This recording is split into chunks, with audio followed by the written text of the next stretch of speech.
To prove that cats can't die from falling, this cat jumped from a high building. As expected, he died. In his second life, to prove that cats are stronger than humans, he was crushed by a 500-pound barbell. In his third life, to prove that cannons are the fastest mode of transport, he was blown up to pieces. But no matter how he abused himself, even being burned to ashes, he always resurrected in perfect condition the next day. One day, while robbing the governor's mansion, he used a bunch of fireworks as weapons, and accidentally woke up a long-dormant giant in the forest. Although he ultimately defeated the giant using his agility, and became a hero in the eyes of the villagers, his luck was terrible.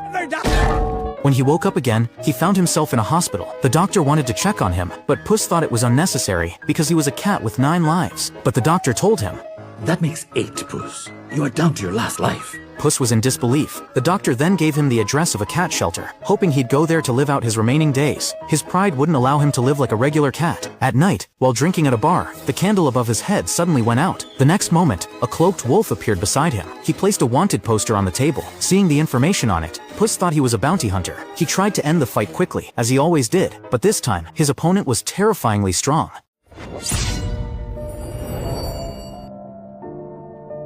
He touched his forehead and looked at the blood on his hand. The fur on his body exploded with fear. Seeing him scared, Death decided to humiliate him. Pick it up.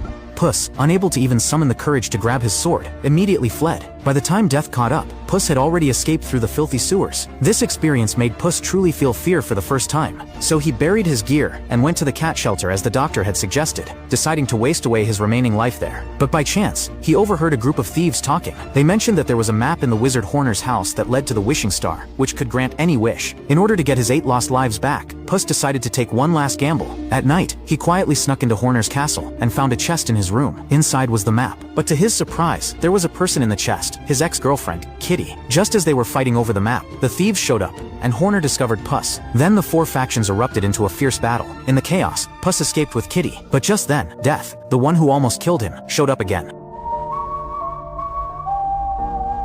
After they escaped, Puss and Kitty temporarily put aside their differences and followed the map to the legendary Dark Forest. When Puss touched the map, the path ahead turned into one filled with lava. When Kitty touched the map, it became a poisonous swamp. Finally, when Perito touched the map, the path turned into one lined with flowers, so they decided to let Perito guide them with the map. Soon, Horner and his men caught up. They captured Perito and used him to force Puss to hand over the map. To their surprise, the thieves showed up at the same time. The 3 factions fought once again. In the chaos, the map fell in front of Puss. Just as he was about to pick it up, the eerie sound of a whistle echoed. Seeing Death approach again, Puss fled in terror. The map was seized by the girl. Though Puss and Kitty, through their perfect coordination, managed to get the map back from the girl, Perito was captured as a hostage. Puss tried to use the map to change the terrain, but suddenly, a crystal maze rose from the ground, trapping him inside. Kitty had no choice but to go alone to rescue Perito. While trapped, Puss saw the 8 lives he had lost. They appeared like